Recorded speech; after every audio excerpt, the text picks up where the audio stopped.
The wedding dress was identical to hers. My mistress sat in the front row, smiling at me like a knife to the ribs. The usher, her brother, shoved me into the vestry, his fingers digging into my collar. I had one chance. The motel room number crumpled in his pocket.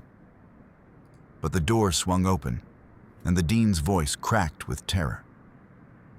The payment didn't go through. This wasn't a wedding. It was a trap. The scent of lilies cloyed at the back of Julian Sterling's throat, thick enough to taste. He adjusted his silk cufflinks, the metal cold against his trembling wrists. Sunlight filtered through the stained glass of the cathedral, splashing fractured reds and blues across the marble aisle. Beside him, the priest cleared his throat, a dry, rhythmic sound that grated against the hushed anticipation of the guests. Julian fixed his gaze on the heavy oak doors, waiting for Claire. Instead, his vision snagged on the front pew. Sarah Johnson sat perfectly upright, her chin tilted at a defiant angle. The ivory lace of her bodice shimmered under the chandeliers, a precise, cruel replica of the gown Claire had described in breathless whispers for months. The same scalloped neckline traced Sarah's collarbone. The same hand-stitched pearls glinted along her sleeves. Julian's heart hammered against his ribs like a trapped bird. He reached into his pocket, his fingers finding the smooth, cool surface of the riverstone. He rubbed it once, twice, 3 times. The click-clack of the stone hitting his wedding ring was a tiny, private anchor in the rising tide of his panic. Sarah didn't flinch. She smoothed a non-existent wrinkle on her lap, her lips curving into a ghost of a smile. She was a vision of intentional sabotage, a living mirror meant to shatter the sanctity of the afternoon. Julian felt the blood drain from his face, leaving his skin tight and cold. He had built his life on the bedrock of ethical superiority. Yet here was the physical manifestation of his greatest deception. Dressed in the white of a bride, the organist struck a chord, the sudden vibration shuddering through the floorboards and rattling the glass in the high windows. The air in the sanctuary grew heavy, smelling of old wood and the metallic tang of an impending storm. Julian knew he had to act. He couldn't let Claire walk down that aisle and see her own image staring back at her from the front row. He signaled to the best man with a frantic jerk of his head and slipped away from the altar, his footsteps echoing like gunshots on the polished stone. He found the church sexton, a man named Miller, with skin like crumpled parchment, in the dim shadows of the side chapel. The small room smelled of floor wax and stale incense. That woman in the front row, Julian hissed, his voice cracking. He pulled a wad of $100 bills from his pocket, the paper crisp and smelling of ink. She needs to be removed. Now. She's a security risk. He thrust the money toward the sexton, his hand shaking so violently the bills fluttered like dying leaves.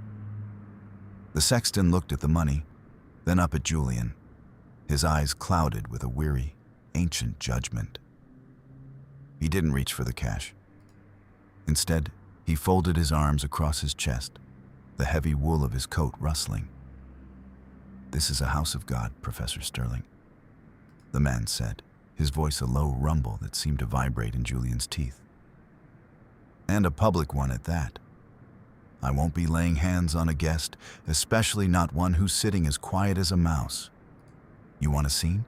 You'll have to make it yourself. I've got a wedding to run, not a private hit squad." The rejection hit Julian like a physical blow. The sexton turned his back, disappearing into the gloom of the vestry, leaving Julian standing alone with his useless wealth and his mounting terror. Julian turned to retreat, but the way was blocked. Mark Johnson, Sarah's brother, stood in the doorway. Mark was a wall of a man, his broad shoulders hunched forward as if he were perpetually bracing for a collision. He cracked his knuckles, thumb to pinky twice on each hand, the sound like small firecrackers in the quiet chapel. He wore his father's old, broken wristwatch, and Julian watched as Mark tapped the glass 4 times. Tink, tink, tink, tink. "You're not going anywhere, Professor," Mark said, his voice like gravel grinding together. Before Julian could protest, Mark lunged. A heavy hand gripped Julian's collar, twisting the silk and cutting off his breath. Julian was shoved backward, his heels skidding on the stone until he hit the heavy oak door of the vestry. The wood bit into his spine. Julian's survival instinct, honed by years of keeping secrets, flared to life. He wasn't a fighter, but he was desperate. As Mark leaned in to deliver a blow, Julian ducked, using his shoulder to throw the larger man off balance. They tumbled into the vestry, a cramped room packed with leaning cabinets and the scent of industrial bleach. Julian managed to scramble upward, pinning Mark against a mahogany table. The struggle was brief, but visceral. Julian could smell the peppermint on Mark's breath and the stale sweat of his cheap suit. Julian decided to use the momentum to his advantage. If he could find something, anything to use as leverage against Sarah, he might still save the day. As he held Mark pinned, his hand brushed against the heavy wool of the man's coat.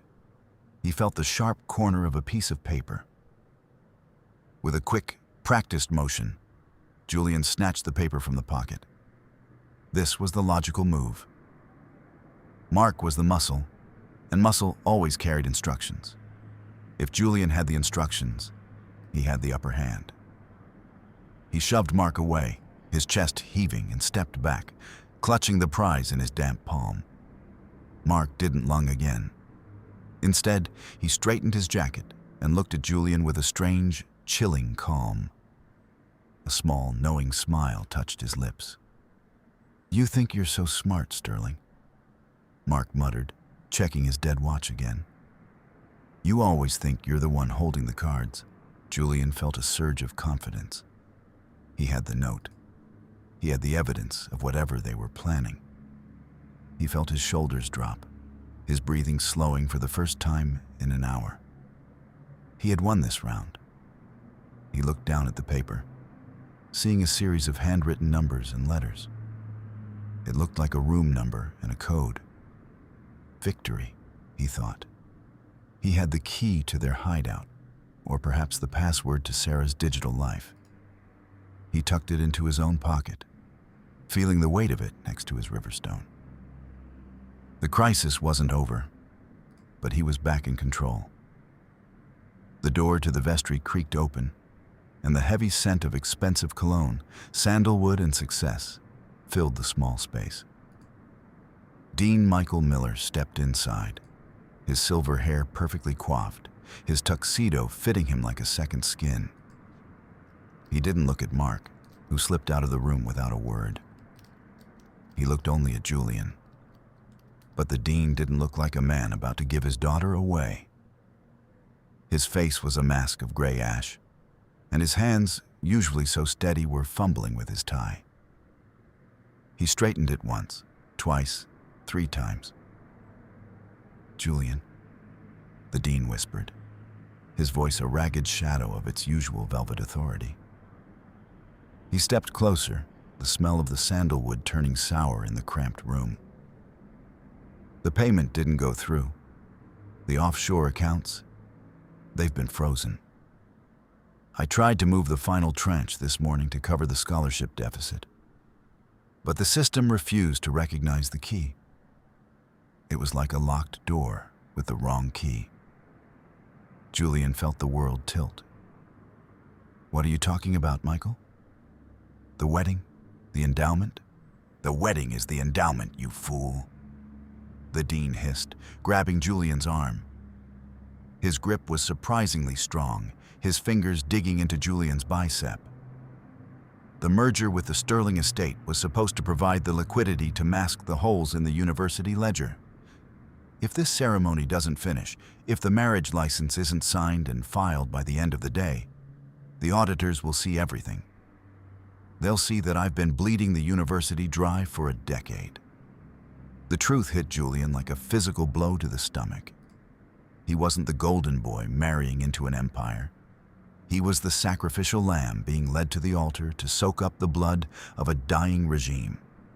His exit strategy, the secret accounts he'd kept as a shield, suddenly felt like a noose.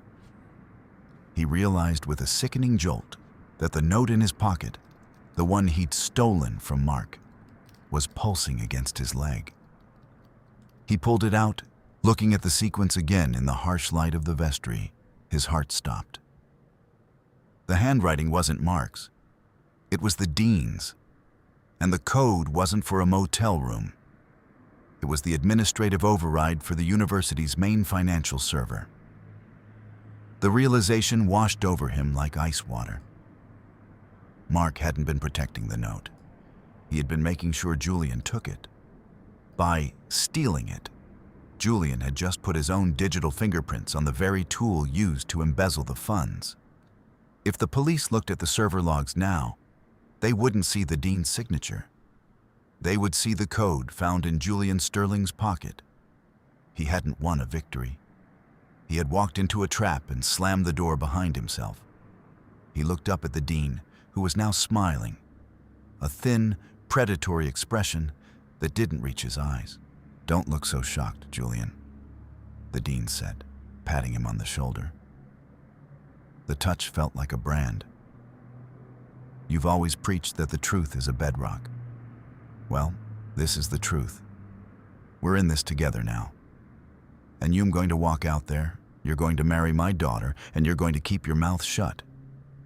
Because if I go down, I'm making sure you're the one holding the shovel." The dean turned and walked out, the heavy oak door clicking shut behind him. Julian stood in the silence, the click-clack of the stone in his pocket sounding like a funeral march. The organ music swelled, a triumphant, deafening roar that shook the very foundations of the cathedral. Julian was forced back to the altar, his legs feeling like lead. He stood there, a ghost in a tuxedo, as the doors at the back of the church swung open. Claire Miller appeared, a vision of lace and silk, framed by the blinding afternoon sun. She looked perfect. She looked like a masterpiece. But as she began her slow, measured walk down the aisle, Julian saw the moment the masterpiece cracked. Claire's eyes locked onto the front pew. She saw Sarah. She saw the dress, her dress, worn by the woman who had been Julian's shadow for the last year. The congregation gasped, a collective intake of breath that sounded like a receding tide on a pebbled beach. Claire froze. Her bouquet of white roses trembled in her hands, the scent of the crushed petals mixing with the cloying lilies. Julian looked at the dean, who was standing at the end of the pew, his face a mask of practiced concern. The dean leaned in, his voice a low, vibrating hum that only Julian could hear over the music. 2 hours, Julian. The auditors are already at the campus gates. They'll be at the university offices by 4 o'clock. If that license isn't signed, the state police will be the ones walking you down the aisle. Julian's gaze darted to Sarah. She was watching him, her blue eyes unblinking. He tried to signal her, a desperate, pleading tilt of his head, a silent command to leave, to stop this madness. Sarah didn't move. Instead, she slowly reached into her bouquet. She didn't pull out a flower. She pulled out a small, sleek digital recorder. She held it up, the matte black plastic catching the light, and pressed a button. A tiny red light flickered to life, a predatory eye watching him from the front row. She was signaling that every whisper, every confession, every lie he had told her in the dark of his office was now a weapon in her hand. The air in the church grew stifling. The side doors, the heavy, ornate exits that led to the courtyard, suddenly slammed shut. The sound was like a thunderclap, echoing through the vaulted ceiling. Julian heard the heavy thud of a bolt sliding into place. Locked, Someone had sealed the exits. Then the light began to die. It wasn't the sun going behind a cloud. It was the candles. One by one, the tall tapers on the altar flickered and vanished, extinguished by a draft that wasn't there. The sanctuary plunged into a thick gray twilight, the only light coming from the fractured reds and blues of the stained glass. A wave of panic rippled through the guests. The rustle of silk and the murmur of confused voices filled the gloom. In the shadows near the vestry door, a figure moved. Mike Davis, the man the dean called security, stepped into the dim light. He was a man of jagged edges and broken bones, his nose crooked from a dozen fights. He didn't look like a guard. He looked like an ending. He began to hum, a low, mournful funeral dirge that vibrated through the floorboards. Julian felt the sound in his marrow. Mike Davis moved with a predator's grace, sliding through the pews until he was standing directly behind Julian. As the minister began the opening prayer, a heavy, calloused hand clamped onto Julian's shoulder. The smell of cheap tobacco and old grease filled Julian's senses. "The dean wants a word," Mike whispered, his voice a rasping blade. "In private. Now." He began to pull, his strength immense. Julian felt himself being dragged toward the dark corner of the vestry, his feet scuffing against the stone. He looked at the congregation, but they were all bowed in prayer, their eyes closed, oblivious to the kidnapping happening at the altar. Julian's hand moved instinctively. He didn't reach for the stone this time. He reached for the altar. His fingers closed around a heavy brass processional cross that had been set aside for the ceremony. The metal was cold and biting. As Mike Davis leaned in to grab his other arm, Julian swung. The cross connected with the side of Mike's head with a sickening, metallic thud. The thug grunted, his grip loosening as he stumbled back, clutching his temple. Julian didn't wait.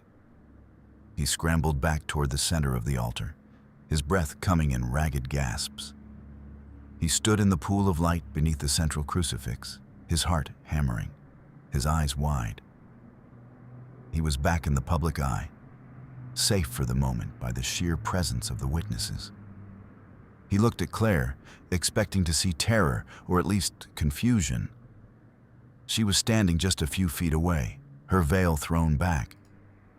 But she wasn't looking at him. She was looking at Sarah, and Sarah was looking back. The two women didn't look like rivals. They didn't look like the victim and the villain.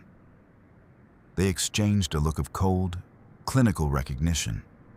Then, slowly, simultaneously, their lips curved into the same predatory smile. A conspiratorial spark passed between them, a silent bridge built over Julian's head. He realized with a jolt of pure, unadulterated horror that he wasn't being fought over. He was being managed. The two women were working together. The identical dresses, the recorder, the locked doors. It wasn't a clash of egos. It was a coordinated strike.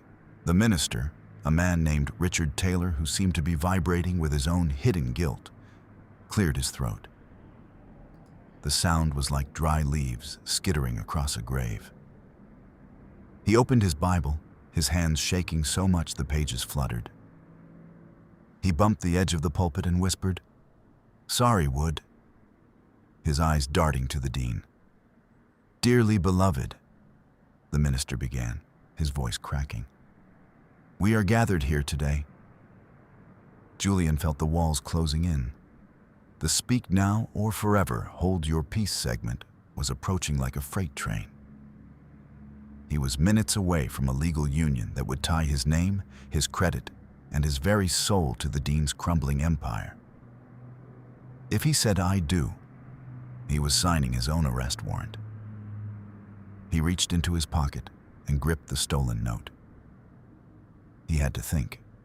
He was an ethics professor. He dealt in logic and consequences. He looked at the sequence of characters again. If this was the server password, it was also his only shield. If he could get to a computer, if he could upload the files he'd hidden in his own office, he could prove the dean had planted this note on him.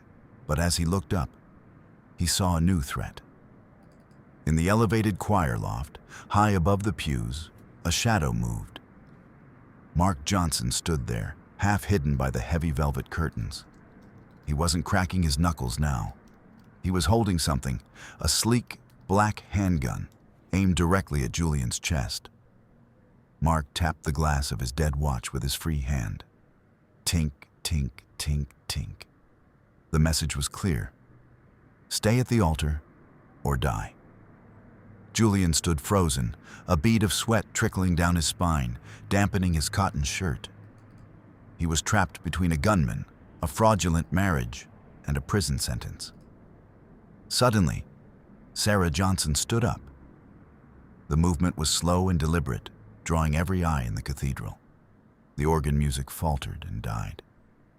The silence that followed was brittle, ready to shatter. "Stop," Sarah said. Her voice wasn't loud, but it carried to the furthest corners of the vaulted ceiling. "This marriage cannot proceed." Julian felt a surge of hope. This was it. She was going to blow the whole thing wide open. She was going to expose the dean. He stepped forward, a practiced expression of shock on his face. "Sarah, what are you doing? This is madness." He said it with conviction, playing the role of the confused groom perfectly. He knew that if she accused the dean now, he could play the victim of the dean's manipulation. He had the note. He could claim he'd found it and was trying to investigate.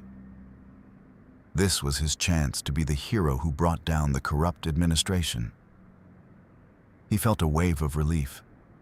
Sarah was his mistress. She loved him. She was doing this to save him from Claire. Sarah turned to the congregation, her face a mask of tragic resolve. "I cannot sit here in silence while a crime is committed in this holy place," she cried, her voice trembling with a well-acted frailty. "Julian Sterling didn't just break my heart. He broke the law." She pointed a gloved finger at Julian. "The dress I am wearing, this beautiful, expensive gown, was bought with money stolen from the University Scholarship Fund. Julian gave it to me as a gift, a down payment on our future together. He told me he'd found a way to bypass the university's audit protocols. He told me he was the only one with the administrative codes." The congregation erupted. A roar of murmurs and gasps filled the air. Julian's jaw dropped. "That's a lie," he shouted, but his voice was drowned out. Sarah reached into her bouquet and pulled out a sheaf of papers. "I have the bank transfers right here. Digital receipts, signed with Julian's private encryption key. He's been bleeding the scholarship fund dry for months to fund his exit strategy. He's not the victim of the Millers. He's the mastermind who's been using the dean's name to hide his own greed." She held the papers high, the forged documents looking terrifyingly real under the chandeliers. Julian looked at the dean, who was now wearing a look of perfect, horrified betrayal. Claire was sobbing into her hands, the sound echoing through the church. Julian realized the depth of the subversion. The note he'd stolen, the password he thought was his weapon. It was the final piece of the puzzle Sarah needed to frame him. By having that code in his pocket, he had proven he was the one with the access. Every secret action he'd taken to protect himself had been documented and twisted into evidence of his guilt. He wasn't the good guy with a backup plan. He was the perfect fall guy because he had spent years acting like a criminal in the name of ethics. "The police are on their way," Sarah announced, her voice cold and clear. "I've already sent the digital files to the district attorney." Julian looked at the locked doors, then up at Mark in the choir loft. Mark was smiling, his gun still leveled at Julian's heart. The trap had snapped shut. His reputation was dead. His freedom was a memory. He was standing at the center of his own ruins, surrounded by the women who had built the pyre. The murmurs of the congregation turned into a jagged wall of sound.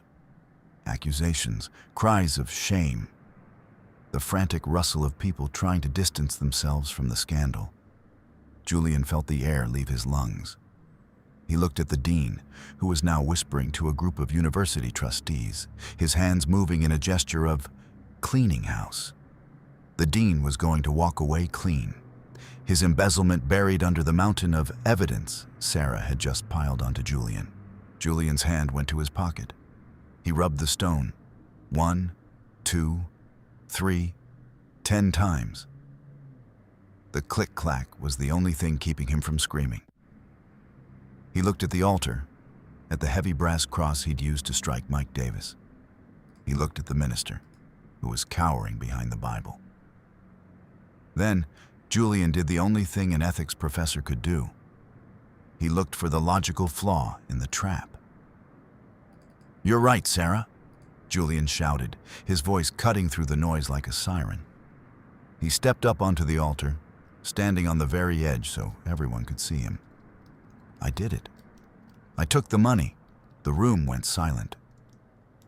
Even Sarah looked startled. "But I didn't do it alone," Julian continued, his voice rising in a feverish, academic cadence. "I was a junior partner, a student of a master. Michael Miller didn't just know about the embezzlement. He provided the offshore accounts. He's the one who taught me how to reallocate the scholarship funds. He told me it was the only way to keep the university afloat." "That's a lie," the dean roared, stepping into the aisle.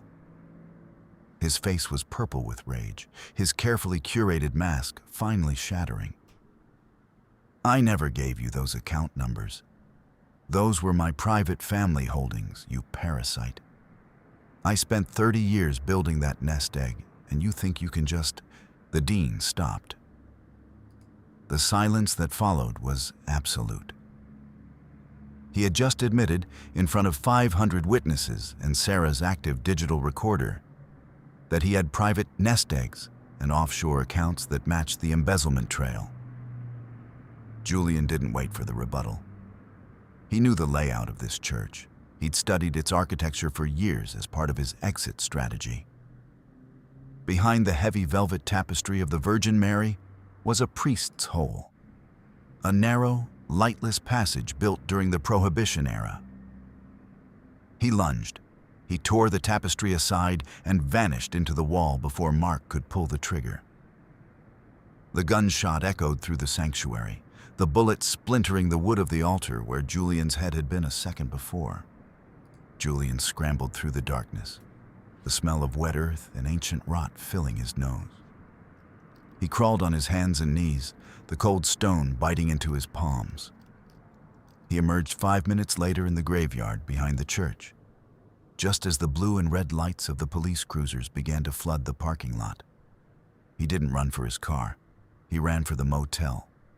He reached room 214, the number from the note. Panting, his tuxedo torn and covered in cobwebs, he burst inside, expecting to find a hideout. Instead, he found a mobile command center. Sarah Johnson was there.